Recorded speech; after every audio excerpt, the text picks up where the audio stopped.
Sabar itu kondisi jiwa seseorang yang bisa menahan segala sesuatu yang tidak ia sukai demi mendapatkan ridha Allah. Kemudian sabar yang terbaik itu, dan sesungguhnya kesabaran yang hebat itu adalah di saat benturan pertama.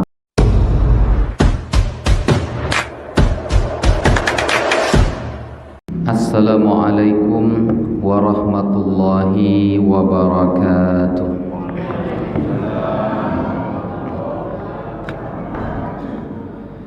Bismillahirrahmanirrahim. Alhamdulillahi rabbil alamin, hamdal hamidin, hamdas syakirin, hamdan yuwafi ni'amahu wa yukafi'u mazidah. Ya Rabbana lakal hamdu wa lakas syukru kama yanbaghi li jalali wajhikal karimi wa azimi sultanik. Ashhadu an la ilaha illallah wahdahu la syarika lah, wa ashhadu anna Muhammadan abduhu wa rasuluh, la nabiyya wa la rasula ba'dah.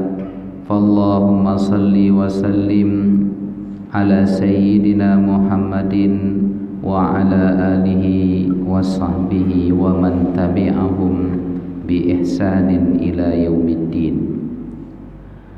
Alim ulama, cerdik pandai, tokoh masyarakat, besar tak disebut gelar, kecil tak dihimbau nama, umumnya hadirin, hadirat, tamu-tamu Allah, sidang jamaah fardu subuh yang dimuliakan oleh Allah Ta'ala.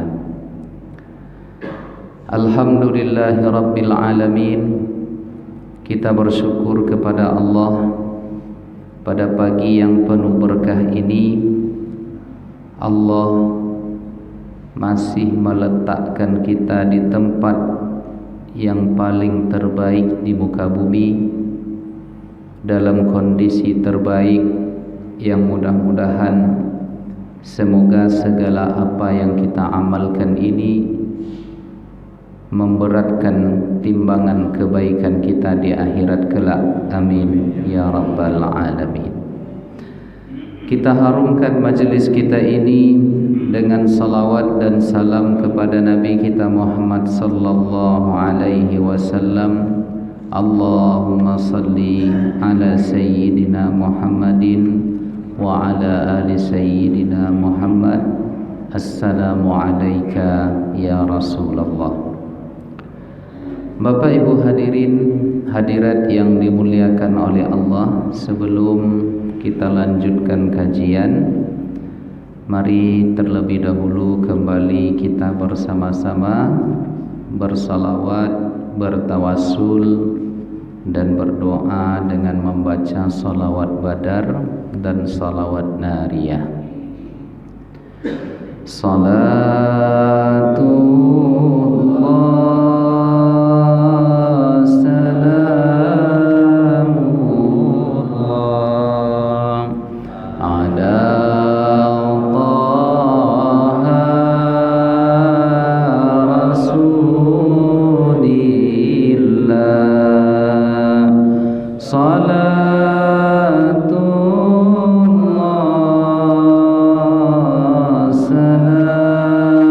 salamu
Salli ala Sayyidina Muhammad. Allahumma amin.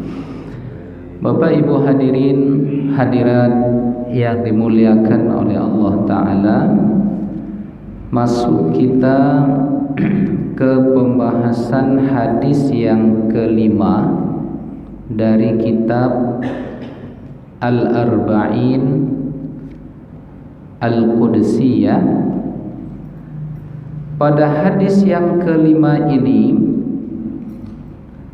berkata pengarang kitab, An Anasin radhiyallahu anhu qal. Hadis ini berasal dari sahabat Nabi yang bernama Anas bin Malik. Apa kata Anas bin Malik? Sami'tu Nabiyya sallallahu alaihi wasallam yaqul. Saya pernah mendengar Nabi Muhammad sallallahu alaihi wasallam bersabda. Apa kata Nabi? Qala Allah subhanahu wa ta'ala. Berfirman Allah subhanahu wa ta'ala, Iza batalaitu abdi, apabila hambaku aku uji, aku coba, aku berikan cobaan, bihabibataihi, dengan dua kekasihnya. Jadi kata Allah, siapa di antara hambaku yang aku uji dia dengan dua kekasihnya, fasabara, lalu dia bersabar kepada Allah Ta'ala, awwattuhu minhumal jannata, maka aku gantikan kedua kekasihnya itu dengan dia mendapatkan surga. Nah, jadi Bapak Ibu, hadis ini diriwayatkan oleh Al-Imam Ahmad, dan hadis ini juga diriwayatkan oleh Al-Imam Al-Bukhari. Apa isi hadisnya tadi?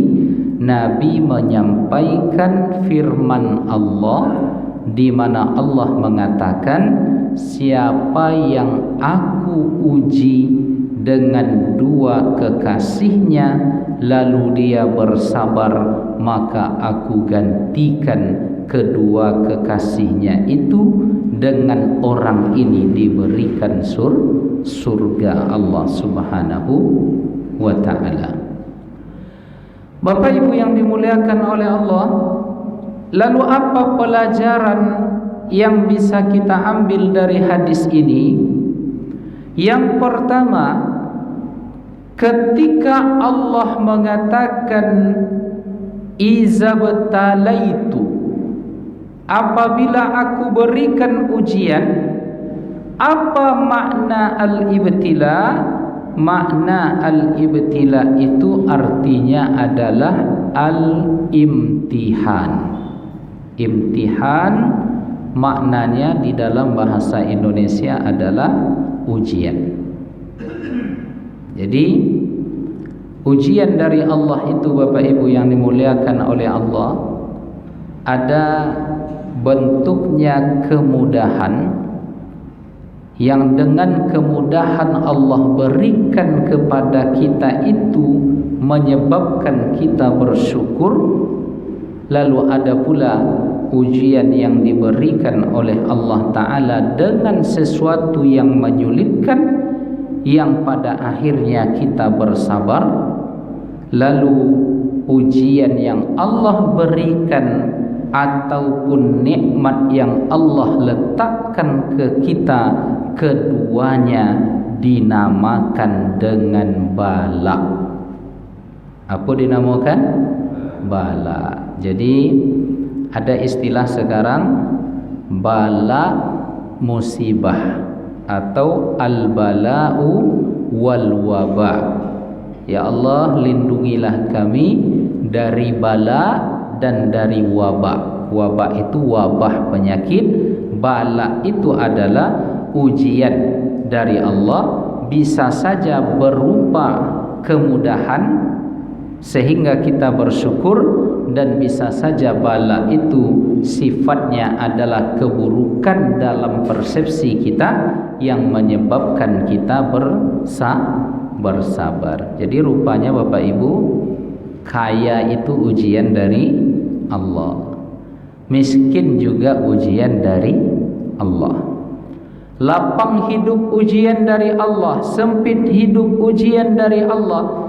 Sehingga di dalam surat Al-Anbiya Allah mengatakan wa nabluukum bisyarri wal khairi fitnah, pasti kami akan menguji kalian baik dengan keburukan ataupun dengan kebaikan.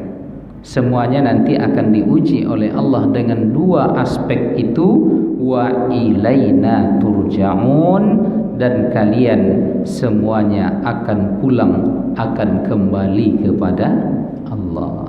Nah, jadi Bapak Ibu hadirin hadirat yang dimuliakan oleh Allah, berarti musibah yang ditimpakan oleh Allah kepada kita atau nikmat yang Allah berikan kepada kita, semuanya itu adalah ujian. Kalau nikmat, lulus tak kita dengan ujian syukur? Kalau musibah, lulus tak kita dengan ujian sabar? Jadi hidup ni Bapak Ibu hanya antara dua itu saja. Kalau tak dalam nikmat, berarti di dalam ujian. Kalau tak sedang bersyukur, berarti diminta bersabar. Kalau tidak bersabar, berarti disuruh bersyukur. Maka oleh karena itu, Umar bin Khattab mengatakan, hidup ini hanyalah kalau tidak syukur adalah sabar, kalau tidak sabar adalah syukur. Yang keduanya itu ibarat dua sayap yang aku tidak peduli di sayap mana aku akan terbang. Jadi syukur dan sabar itu ibarat sayap. Keduanya ibarat sayap burung, ya, mau diletakkan di sayap yang berupa syukur atau diletakkan di sayap yang berupa sabar. Apa kata Umar bin Khattab? Tidak masalah. Kenapa demikian? Karena Nabi kita pernah mengatakan ajaban li amril mu'min, seorang mukmin itu menakjubkan. Apa yang membuat kita menjadi menakjubkan di mata Nabi? Apa yang membuat kita menjadi menakjubkan di hadapan Allah? Kata Nabi, apabila dia ditimpa musibah dia bersabar, lalu ketika ia diberikan nikmat dia bersyukur. Nah, jadi hidup kita hanya antara dua itu. Maka oleh karena itu, Bapak Ibu yang dimuliakan oleh Allah, kalau kita mengetahui bahwa hidup kita hanya kalau tidak syukur dan kalau tidak sabar, maka yang terpenting bagi kita adalah meyakini bahwa hiduplah kita dan ujian pasti akan datang. Nah, jadi beberapa hari yang lalu ada seorang ayah membawa 3 orang anak gadisnya, ya, kemudian mereka semuanya sepakat bunuh diri. Apa sebab? Karena tak sanggup lagi menghadapi ujian kemiskinan. Akhirnya diakhirinya hidupnya dengan bunuh diri. Nah, ini berbahaya Bapak Ibu. Maka kadang mungkin ada pikiran kita ini dibuat oleh syaitan untuk berpikiran-pikiran negatif, maka hendaklah kita kembali pulangkan kepada Allah Subhanahu wa taala dengan banyak berzikir, dengan banyak mengingat inti hakikat hidup, bahwa hidup ini kita pasti akan diuji. Ujian itu bisa berupa nikmat yang mengharuskan kita bersyukur, atau ujian itu bisa saja cobaan yang menyuruh kita bersabar. Maka pada kajian kita pada bulan yang lalu ada sebuah hadis yang kita sampaikan, tidaklah seseorang itu diuji oleh Allah, bahkan dengan ia berjalan menginjak duri dengan tidak sengaja, lalu dia bersabar kepada Allah, tidaklah semua itu pada ujungnya nanti akan menyebabkan Allah mengampunkan dosanya. Jadi demam, pusing, kemudian sakit perut, sakit mah, asam lambung, asam sulfat. Apa Pak? Ada pula sekarang yang menyebut asam sulfat. Yang benar asam pula. Sekarang ini kan banyak asam-asam. Ada asam lambung, ada asam urat. Ada pula asam sulfat. Nah, jadi banyak penyakit. Nah, penyakit yang kita hadapi ini jika dinikmati dengan sabar, ujung-ujungnya adalah Allah mengampunkan dosa. Jadi ini cara Allah, ini kasih sayang Allah. Karena bisa jadi apa? Bisa jadi kita dengan amal kita tidak layak masuk surga. Jadi kalau kita tengok amal kita nih Bapak Ibu, nampaknya memang tidak melayakkan kita, dan memang begitu, tidak melayakkan kita masuk ke dalam surga.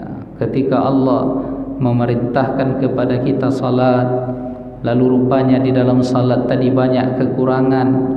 Ketika Allah menyuruh kita untuk di dalam salat itu supaya beruntung agar kita khusyuk, ternyata di dalam salat kita tidak khusyuk. Maka itulah kekurangan-kekurangan yang bisa jadi dengan kekurangan itu tidak melayakkan kita masuk ke dalam surga Allah, maka Allah memberikan kepada kita di antaranya ujian-ujian, supaya dengan ujian ini kita bisa diampunkan dosanya oleh Allah, ditinggikan derajat dan dimasukkan ke dalam surga. Nah, itu artinya Bapak Ibu yang dimuliakan oleh Allah, berarti hidup ini pasti kita akan diuji. Jadi artinya apa? Kalau kita tidak mau diuji oleh Allah, maka jangan hidup. Nah, berarti kalau jangan hidup, Jadi ada pesan dari kiai kami dulu ketika di pesantren, berani hidup tak takut mati, takut mati jangan hidup, takut hidup mati saja. Coba ulang balik Bu, ya. Berani hidup tak takut mati, takut mati jangan hidup, takut hidup mati saja. Itu aja konsepnya itu. Berani hidup tak takut mati, takut mati jangan hidup, ya. Takut hidup mati saja. Nah, artinya apa? Kita ini pasti nanti akan diuji, cuma porsi ujiannya itu berbeda. Ya, porsi ujian kita berbeda Bapak Ibu. Saya yang paling berat rasanya ujian hidup saya ini mungkin pernah saya sampaikan ketika dulu orang tua saya meninggal. Ayah saya meninggal di saat saya umroh. Jadi saya anak laki-laki satu orang, ya, sehingga waktu itu ditelepon oleh kakak saya, menangis meraung-raung kakak saya, pulang lawaang dia katanya. Paham Bapak Ibu? Itu bahasa Kampar tuh. Pulang lawaang dia katanya. Macam mana mau pulang dari Arab Saudi pulang ke Pekanbaru? Ya, macam mana? Ya, siapa yang tak ingin pulang? Ya, karena saya anak laki-laki satu-satunya yang bisa memandikan, yang bisa mengkafankan, yang bisa memikul jenazahnya, yang pandai meletakkan jenazah itu di dalam liang lahat, yang bisa menguburkannya, yang mampu mentalkinkannya, yang bisa mendoakannya. Nah, itu yang terbayang oleh emak saya, oleh kakak saya. Kok bisa-bisanya terjadi ujian begini? Makanya waktu itu Bapak Ibu, untuk menenangkan hati, langsung saya WA Ustadz Abdul Somad. Kenal Ustadz Abdul Somad? Ada yang tak kenal di situ. Jadi apa kata Ustadz Abdul Somad? Innallaha katabal maqadir. Sesungguhnya Allah sudah menetapkan takdir. Berapa lama? Khamsina alfasanah, 50.000 tahun sebelum Allah menciptakan langit dan bumi. Jadi belum lagi Bapak Ibu diciptakan langit dan bumi ini, 50.000 tahun lamanya. Pada saat itu Allah sudah menuliskan takdir. Oh, ini hidupnya tahun sekian, matinya tahun sekian, jodohnya sianu, rezekinya sianu, anaknya sekian. Kemudian dia diuji dengan ini, detail. Berapa? 50.000 tahun sebelum Allah menciptakan langit dan bumi.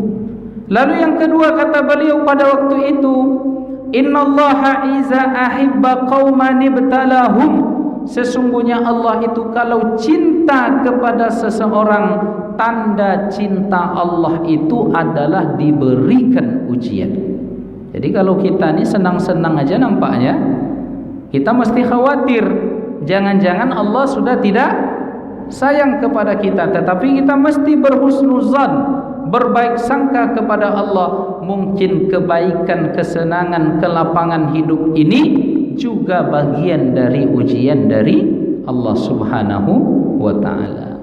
Jadi artinya tenang hati kita ketika Allah memilih kita menjadi salah satu yang diuji dengan ujian berat, barangkali berarti ada tanda Allah masih cinta.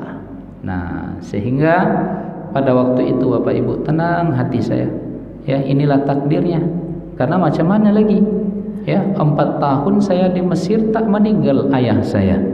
3 tahun saya di Sudan tak meninggal ayah saya, tapi berangkat 11 hari pergi umrah. Di situ rupanya Allah mengambilnya. Sedih nak tu Pak? Sedih nak tu Pak? Bu, sedih nak tu Bu? Kau ndak sedih hati ibu bapak, berarti ndak ada belas kasih Bapak Ibu ni nampaknya. Ya, pasti kita sedih karena orang tua, anak, istri, suami, ya, kalau diambil itu rasa-rasanya itulah cobaan yang paling berat. Nah, maka pada saat itu Bapak Ibu, kalau tak ada iman, kalau tak ada nasihat yang mengokohkan jiwa, saya di lantai 14 waktu itu di hotel di Madinah mungkin bisa terjun ke bawah. Bayangkan itu Pak, walaupun Ustadz kok tetapi yang namanya ujian tuh kadang lupa juga ke kaji itu dibuatnya. Makanya kita di saat kaji itu lupa, cepat-cepat kita minta nasihat kepada orang lain. Karena bisa jadi ustadz ketika ditimpa, dihempas, dihimpit oleh musibah, hilang kaji, hilang selama ini hadis-hadis Nabi, hilang ayat-ayat Al-Quran. Maka pada saat itu cepatlah kembali dengan meminta nasihat kepada orang lain. Tolong nasihati aku. Maka yang terbayang setelah itu apa Bapak Ibu? Tak mungkin saya pulang. Berapa lama jasad orang tua saya ini nanti akan menantinya? Padahal sunnahnya apa? Sunnahnya disegerakan. Jadi Bapak Ibu kalau meninggal Bapak Ibu nanti disegerakan. Tolong pesan ke keluarga masing-masing, kalau meninggal pagi sebelum zuhur sebaiknya sudah dikebumikan. Kalau meninggal malam sebaiknya kalau bisa malam tuh atau sebelum pagi sudah dikuburkan. Mau Pak? Mau Bu?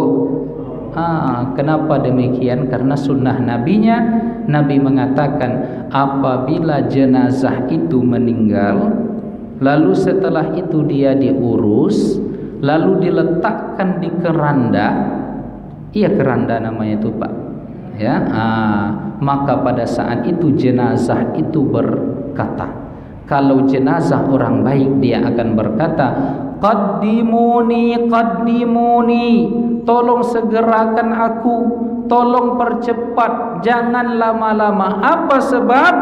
Karena dia sudah tidak sabar merasakan nikmatnya surga yang diberikan oleh Allah, yang dinampakkan dan dirasakan kepadanya di dalam kubur. Maka surga itu dinampakkan kepada kita nanti di dalam kubur. Maka setelah dikuburkan, orang-orang yang berada di dalam kubur ketika nampak gambaran surga tadi, mereka berteriak, mereka memohon kepada Allah, ya Rabb, aqimis sa'ah, ya Allah segerakan terjadinya hari kiamat. Mengapa? Karena di sini saja sudah nikmat ya Allah, apatah lagi di surga nanti. Maka tolong segerakan terjadinya hari kiamat. Tapi na'udzubillah Bapak Ibu, jika ternyata yang kita gendong di dalam keranda itu menuju pemakaman adalah jenazah-jenazah yang ahli maksiat, maka pada saat itu dia berkata, apa katanya? Kemana kalian akan membawaku? Tolong jangan letakkan aku segera di dalam kuburan itu. Lalu kata Nabi, dia berteriak histeris, dia mengeluarkan suara tetapi tidak bisa didengar oleh manusia, sedangkan makhluk lain di muka bumi ini bisa mendengar teriakannya. Makanya Bapak Ibu, ada kadang mayat lewat itu tiba-tiba anjing menggonggong. Ada mayat meninggal tiba-tiba ayam berkokok. Nah, itu tanda apa? Berarti pada saat itu jenazah ini, mayat ini berteriak, jangan segerakan aku dibawa ke dalam kubur, karena dia tidak siap. Nah, ketika diletakkan di dalam kubur itu Bapak Ibu, apa yang terjadi? Saat itu dia kembali berteriak, ya Rabb, la tuqimis sa'ah, ya Allah, tolong jangan segerakan terjadinya hari kiamat. Apa sebab? Di sini saja sudah menderita ya Allah, apatah lagi nanti di neraka itu. Jadi begitulah Bapak Ibu yang dimuliakan oleh Allah. Maka kita berbaik sangka jika ada keluarga kita atau bahkan kita nanti yang meninggal, maka hendaklah dipercepat prosesnya. Beberapa tahun yang lalu Pak, ada seorang ustadz yang meninggal, tapi keluarganya ini mungkin tak paham. Meninggal pagi ini Pak, baru dikuburkan zuhur besok. Berapa lama dia harus menanggung derita. Kita yakin dia orang soleh, tetapi kita orang hidup ini menjadi zalim, menunda-nunda dia dikuburkan, karena seharusnya ia segera mendapatkan ketenangan, ketentraman dan nikmat alam kubur. Jadi kalau tidak percaya Bapak Ibu, matilah cepat. Terasa nanti itu ada tidaknya itu, ya. Jadi kalau mau duluan Bapak Ibu daripada saya belakangan tak apa-apa, ya. Atau saya belakangan, ibu-ibu duluan juga tak masalah. Boleh Bu? Bu, kok ibu-ibu kurang semangat nampaknya? Kok gara-gara belum makan lontong pagi kok nampak? Ya. Nah, jadi Bapak Ibu hadirin, hadirat yang dimuliakan oleh Allah, jadi kita ini pasti akan diuji. Nah, itu yang pertama pasti itu. Jadi tak bisa mengelak, kita pasti akan diuji oleh Allah. Lalu poin yang kedua dari hadis ini, apa makna dua kekasih yang disebutkan oleh Allah melalui lisan Nabi di dalam hadis ini? Siapa di antara hambaku yang aku uji dia dengan dua kekasihnya, lalu dia bersabar, aku gantikan kepadanya surga. Apa sih ini? Maknanya adalah kedua mata. Jadi artinya hadis ini apa artinya Bapak Ibu? Siapa yang Allah takdirkan orang itu buta, diambil cahaya matanya oleh Allah, lalu dia bersabar, maka apa yang akan terjadi di akhirat nanti? Allah akan berikan kepadanya surga. Jadi di antara ujian itu rupanya adalah ketika Allah mengambil cahaya mata seseorang, lalu dibahasakan oleh Allah Ta'ala, dinamakan dia sebagai dua kekasih. Apa sebab? Di dalam penjelasan hadis ini disebutkan li'annahuma, karena kedua mata, kedua indera penglihatan kita ini, ahabbu a'dha'il insan, adalah yang paling disukai dari anggota tubuh, yang paling kita cintai, yang paling kita sukai, yang paling kita jaga, itulah pandangan mata kita itu yang diberikan cahayanya oleh Allah Subhanahu wa Ta'ala. Nah, mengapa demikian?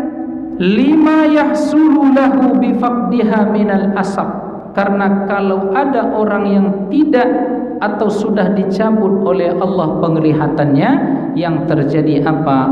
Al-asab, kesedihan, kemudian juga banyak ini menyebabkan kedepannya, menyebabkan apa? Menyebabkan seseorang yang diuji dengan kedua pandangannya ini diambil oleh Allah, banyak kedepannya menyebabkan terjadinya kekurangan di fisik seseorang.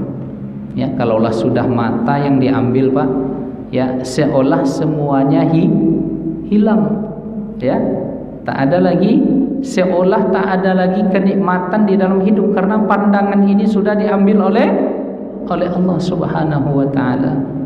Nah, maka dibahasakan di dalam hadis Nabi itu, maknanya dibahasakan oleh Allah, dia sebagai dua kekasih. Jadi saya saja Bapak Ibu memakai kacamata, memang terasa nikmat pandangan itu. Kalau sudah dibuka kacamatanya, tak nampak ibu-ibu yang cantik-cantik di situ lagi. Ya.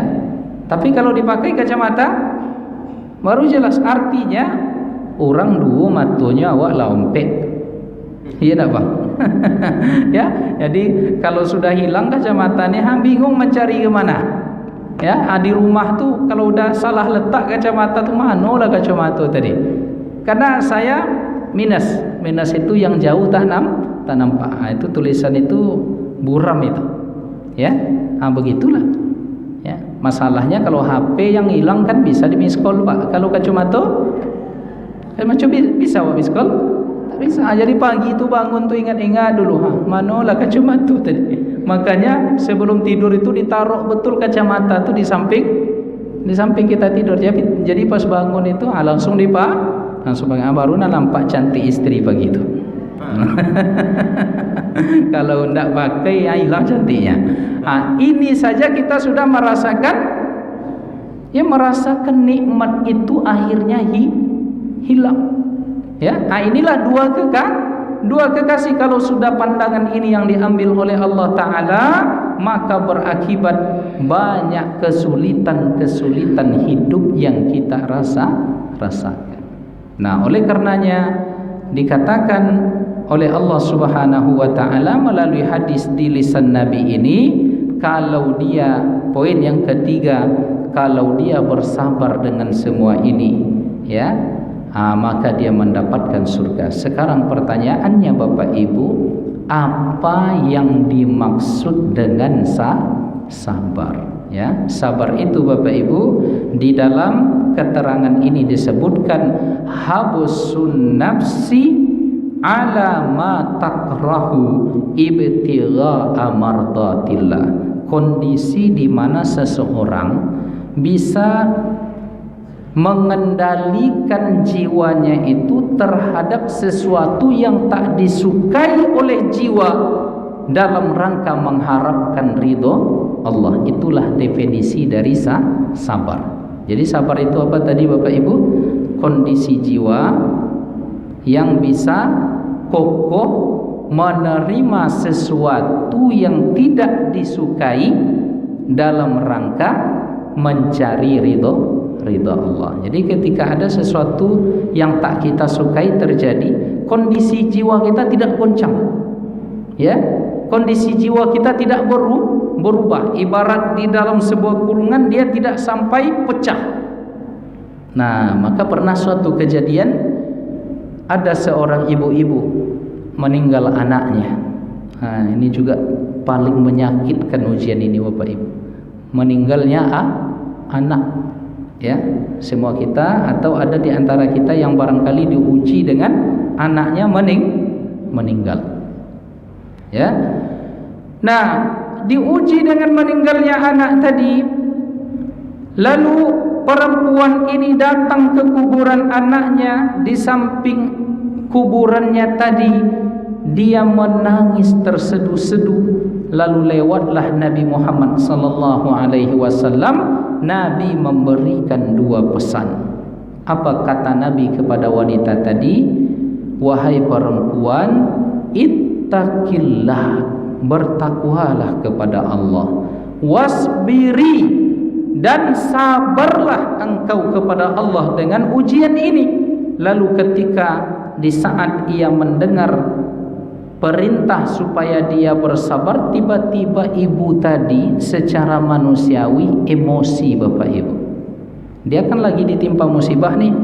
Lalu ada orang bilang sabar ya, emosi dia. Ya, ilaika anni, pergilah dariku, fa innaka lam tusab bi musibati, karena kau tak merasakan apa yang aku rasakan. Manusiawi dah itu Bapak Ibu. Manusiawi ucapan ibu tadi. Jadi dia lagi bersedih, tiba-tiba orang yang lagi bersedih kita katakan sabar ya, ini ujian dari Allah. Ya, si perempuan tadi tidak tahu itu adalah Nabi. Lalu dia marah, ilaika anni, pergilah, karena engkau tidak diuji seperti aku diuji. Padahal Nabi lebih berat ujiannya, di antaranya anak laki-laki Nabi semuanya meninggal di waktu kecil. Makanya Nabi waktu itu mengatakan wa innal aina la tadma, mata boleh mengeluarkan air mata, wa innal qalba la yahzan, hati boleh bersedih, tetapi pada saat ini tak ada yang bisa kita ucap kecuali kalimat yang mendatangkan ridha Allah, inna lillahi wa inna ilaihi raji'un. Jadi dia tidak tahu itu Nabi, tetapi setelah Nabi pergi barulah ibu tadi sadar, oh rupanya itu Rasulullah. Lalu dikejarnya Nabi, lalu dia minta maaf, ya Rasulullah, aku minta maaf, dengan ucapanku tadi. Lalu apa kata Nabi? Innamas sabru indas sadamatil ula. Ketahuilah, sabar itu adalah, yang namanya sabar yang hebat itu adalah indas sadamatil ula, di saat benturan pertama. Itulah sabar tuh Pak. Jadi misalnya apa? Misalnya kita lagi asik-asik nih, dapat kabar buruk, ya, itu tiba-tiba kita mungkin oleng. Pada saat itu Bapak Ibu, saya di Madinah, tiba-tiba selesai subuh waktu sana, berarti jam 10 di sini, 4 jam jaraknya. Tiba-tiba HP saya ini berbunyi. Saya udah santai-santai di kamar hotel, berbaring setelah salat subuh, siap-siap untuk sarapan. Tiba-tiba HP berbunyi. Nampak waktu itu paman saya nelpon. Ada apa ini kok tumben paman ini nelpon? Ya, Ustadz Johar Arifin, beliau almarhum sudah meninggal pula. Diteleponnya, Assalamualaikum katanya. Waalaikumsalam. Apa kabar? Saya memanggilnya Untuo. Untuo ini paman yang terbesar. Apa kabar Untuo? Saya bilang. Apa kata paman saya ini? Ya, sabar ya. Apa yang terjadi? Dia memanggil ayah saya waktu itu, ayah saya dengan panggilan Tuan Pak. Ya, Tuan sudah meninggal. Oh itu pada saat mendengar itu tuh Pak, lepas HP ini langsung terduduk saya. Ya, pada saat itu macam tak sadar. Ya, yang tadinya duduk ya di ranjang itu tiba-tiba terduduk terbaring, HP ini lepas. Ya, itulah dia. Maksudnya benturan pertama. Pas kita diuji di saat benturan pertama itu, apa sikap kita? Maka yang lahir ketika itu apa Bapak Ibu? Ketika terduduk, ketika lunglai, ketika mendapatkan berita yang rasanya menusuk hati, itu benturan pertama di dalam ujian ini, maka cepat-cepat pada saat itu mengucap. Maka di dalam handphone itu paman saya memanggil saya, ya, istighfar, banyak mengucap katanya, ucapkan innalillah. Itulah sabar dalam benturan pertama. Tapi ketika di benturan pertama kita sudah mengumpat, kita sudah mencela, maaf, terjatuh kita misalnya, tersenggol kaki kita, atau luka tangan ketika motong bawang. Nah, ketika motong-motong tadi kena jari misalnya Ibu, apa yang keluar dari mulut? Ya, kalau yang ada zikir mungkin yang keluar adalah astaghfirullah atau inna lillah atau subhanallah. Tetapi orang yang tak punya zikir, tiba-tiba yang keluar becarui. Tahu becarui Pak Ibu? Becarut. Ada orang Pak, ketika pas motong bawang, pas kena tangannya keluar becarut. Berarti orang ini tidak tersimpan kondisi jiwanya menanggung ujian beban, sehingga apa, di benturan pertama dia sudah kalah. Ibaratnya betinju Pak, di ronde pertama baru sudah, ya, mau bunyi lonceng teng katanya, baru maju, baru langsung ditinju, langsung tumbang KO, ya. Itulah ibaratnya. Jadi sabar itu yang paling utama, yang paling baik adalah di saat ditimpa musibah itu kita kokoh. Ini jangan nanti setelah mencela-cela, setelah bercarut, setelah keluar kalimat kotor, ayolah dan sabar ajalah. Itulah terlambat namanya itu. Ya, tapi jadilah. Jadi sabar yang terbaik itu adalah yang pertama tadi, sabar itu kondisi jiwa seseorang yang bisa menahan segala sesuatu yang tidak ia sukai demi mendapatkan ridha Allah.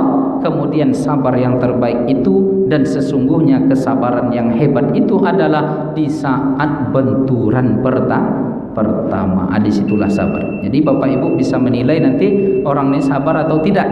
Ya, jangan-jangan dia di akhirnya aja bisa sabar, berarti ada sabarnya itu yang masih bermasalah. Nah, Bapak Ibu yang dimuliakan oleh Allah, itu definisi dari sabar.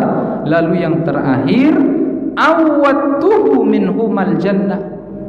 Ya, maka orang ini nanti kalau diuji dia dengan kebutaan di dalam hidupnya, dia bersabar, Apa definisi sabar sudah kita sampaikan. Maka awattuhu minhumal jannah, maka aku gantikan semuanya mereka ini yang mendapatkan ujian demikian, Allah berikan kepadanya surga. Artinya apa? Dukhuluha ma'as sabiqin, Allah masukkan orang ini ke dalam surga bersama orang-orang yang patut untuk didahulukan masuk surga. Jadi kita ini semua masuk surga nanti Bapak Ibu. Ya, semua ini masuk surga. Orang yang pernah mengucap la ilaha illallah, ikhlas dalam hatinya, tak bercabang keyakinannya, ujungnya nanti semuanya itu akan masuk surga. Cuma masuk surganya ada yang langsung, ada yang dipercepat, ada yang jalur tol, ada yang transit. Nah, transitnya di neraka. Ibu-ibu mau yang mana nanti? Mau transit dulu? Tapi enak juga transit tuh kayaknya. Berangkat umroh dari Pekanbaru, transit dulu ke Malaysia, jalan-jalan di Malaysia dulu, kan asik itu Bu. Baru nanti terbang ke Jeddah. Nah, iku masalahnya transitnya ndak di Malaysia, transitnya di Naroko. Tahu Naroko Bu? Maka kalau bisa kita elakkan. Nah, jadi jangan transit. Jadi sama-sama lah kita masuk surga nanti Ibu ya. Ya, jadi kita antri di pintu surga tuh nanti biar saya di depan. Boleh ya Pak? Kalau antri kita nanti biar saya di depan. Jadi pas ketika pintunya dibuka, saya masuk, saya tutup lagi. Rasailah Bapak Ibu. Akhirnya kata Bapak Ibu waktu itu, silahkan ditutup Ustadz. Ustadz cuma bisa masuk di pintu ini saja. Kami di seluruh pintu. Itulah hebatnya Bapak Ibu nanti. Amin. Semuanya nanti kita ini dipanggil oleh Allah dari seluruh pintu surga. Jadi maksudnya adalah orang yang diuji oleh Allah Ta'ala akan dimasukkan di dalam surga tadi. Wa haza a'zamul iwad, ini adalah ganjaran yang paling agung. Apa sebab? Li'annal iltizaz bil basar yafna bi fana'id dunya, karena pandangan mata tadi akan berakhir dengan akhirnya dunia, akhirnya kehidupan. Waliltizazu bil jannah bakin bi baqaiha, sedangkan kenikmatan, kelezatan karunia di surga itu kekal dengan kekalnya surga. Jadi kita sudah uraikan kemarin ada 8 atau 7 hal yang dia dikekalkan oleh Allah, di antaranya adalah surga. Wal insan, sedangkan manusia pada hari kiamat itu setelah dihisab ujungnya nanti hanya 2, surga atau neraka. Maka kalau kita diuji oleh Allah lalu kita sabar, maka rupanya ujungnya adalah surga. Maka yang terakhir Bapak Ibu yang dimuliakan oleh Allah Ta'ala, jadi ada 3 amal yang itu karunianya luar biasa, yang Allah sendiri yang akan memberikan ganjaran. Yang pertama apa? Ganjaran orang-orang yang sabar. Maka di dalam Al-Quran dikatakan, innama yuwaffas sabiruna ajrahum bighairi hisab. Allah akan mencukupkan balasan ganjaran bagi orang yang sabar bighairi hisab, tanpa ada batasan. Jadi kalau kita sabar apapun ujian hidup, maka langsung Allah yang akan membalasnya. Lalu yang kedua apa? Yang kedua puasa. Ya. Yang kedua puasa. Apa kata Allah? As-saumu li, puasa itu untukku, langsung aku yang akan membalasnya. Berarti puasa ini adalah amalan yang amat sangat hebat. Maka kita berdoa kepada Allah dimudahkan, dipanjangkan umur, disehatkan badan untuk berjumpa Ramadan yang akan datang ini. Berapa bulan lagi Pak? 3 ya, 3 kurang. Ya, sekarang Jumadil Akhir. Ya, Jumadil Akhir sekarang. Berarti Rajab, Sya'ban, 3 bulan. 3 bulan tidak terasa Bapak. Ini aja udah banyak yang minta ceramah Ramadan padahal masih 3 bulan. Nah, kenapa? Karena 3 bulan itu tidak terasa lagi. Jadi panjang umur kita, sehat badan, mudah-mudahan berjumpa kita dengan bulan Ramadan ya.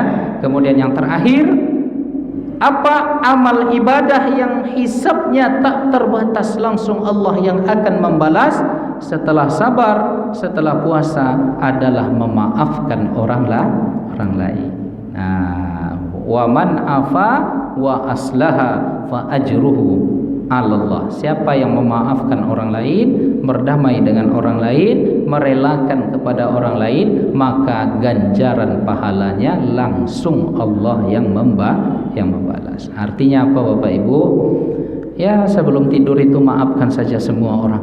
Ya, tak usah dibawa dendam. Nah, jangan sampai kita pula yang susah tidur gara-gara tak memaafkan orang lain. Nah, jadi kan kita banyak ruginya itu.